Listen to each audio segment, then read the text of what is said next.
Les mystères qui entourent l'histoire de l'Arche d'Alliance ont suscité bien des spéculations. La littérature, les légendes, l'iconographie et plus près de nous Hollywood avec les aventures du célèbre Indiana Jones se sont bien évidemment emparés de cela. Alors, qu'en est-il vraiment dans la Bible? C'est vrai qu'on ne sait pas vraiment ce qu'est devenue cette Arche d'Alliance. D'abord, qu'est-ce que c'est que cette Arche d'Alliance? L'Arche d'Alliance, l'Arche du témoignage, elle a plusieurs noms dans la Bible, eh bien, aurait été construite alors que le peuple hébreu est dans le désert et Dieu demande à Moïse de faire construire cette arche qui était un petit coffre en bois. En réalité, alors suivant les livres, il est recouvert d'or ou pas, un petit coffre en bois qui aurait été là pour transporter, eh bien, on ne sait pas trop quoi non plus, puisque suivant les livres, on ne nous dit pas la même chose. Certains disent le témoignage, qu'est-ce que c'est? Ou bien, eh bien, les tables de la loi, et d'ailleurs, c'est ce que la plupart du temps on retient. L'arche aurait été là pour transporter les tables de la loi qui ont été données à Moïse dans le désert. Et l'histoire de l'arche dans la Bible, eh bien, on peut la suivre particulièrement du livre de l'Exode, dans les Nombres, dans le Deutéronome, et puis ensuite Josué, et après quand arrivent les livres de Samuel et des rois. L'histoire se termine dans le temple de Jérusalem, eh bien, lorsqu'il y a la construction de l'arche et que Salomon met l'arche dans le temple. Après, eh bien, on ne sait plus grand-chose de cette arche. Cette arche qui donc a été dans le désert, a traversé le Jourdain, a été chez les Philistins, puis est revenue enfin à Jérusalem avec le roi David et qui sera mis donc dans le temple.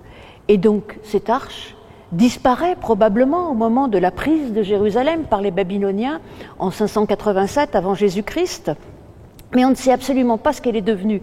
Et évidemment, ce mystère est très important parce que c'est un objet religieux absolument fondamental pour la foi des Juifs, s'il contient vraiment les tables de la loi. Et puis, de toute façon, cet objet, tout au long de ces pérégrinations, on nous apprend finalement que l'arche représente, eh bien, la présence de Dieu. Comme si la présence de Dieu était là, auprès de cette arche, dans cette arche d'ailleurs qui est, quand elle est construite, entourée de deux kérouvim, ou ce qu'on a appelé des chérubins, mais en réalité ce n'est pas du tout ces espèces d'angelots qu'on met dans les sapins de Noël, mais en réalité les kérouvim sont issus de l'iconographie du Moyen-Orient, des espèces d'êtres hybrides, moitié humains, moitié animaux, avec des ailes. Vous pouvez aller en voir au musée du Louvre, bien évidemment, particulièrement dans la salle du Palais de Khorsabad. Mais donc, cette arche disparaît. Pas tout à fait en réalité, parce que déjà dans l'Ancien Testament, dans le livre de Jérémie, on nous dit au chapitre 3, Jérémie dit au chapitre 3 qu'il est interdit de reconstruire l'arche.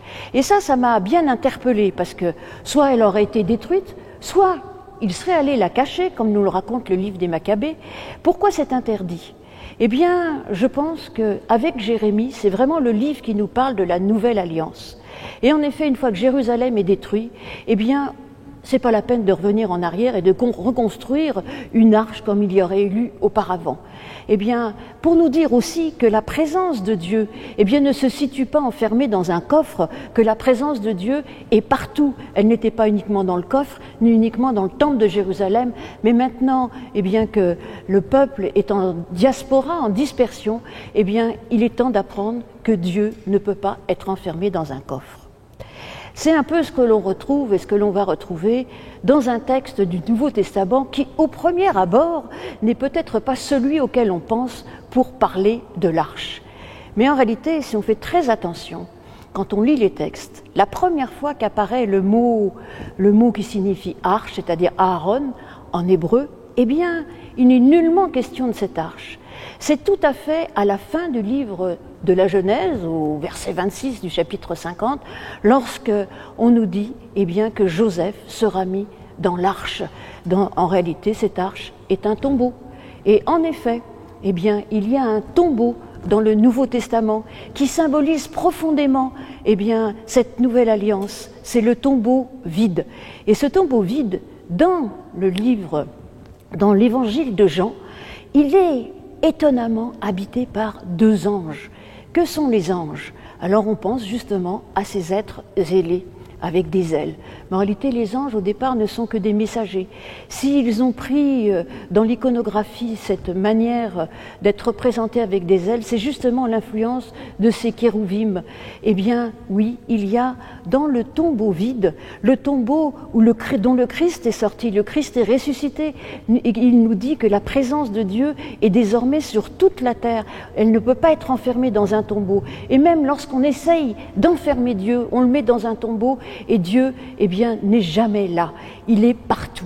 Il n'est pas dans une église, il est dans le monde entier et il est même en nous. Et les anges, eh bien, sont en sorte ces kérouvim qui étaient là pour garder, eh bien, l'arche. Eh bien, au contraire, maintenant, ils sont là pour envoyer.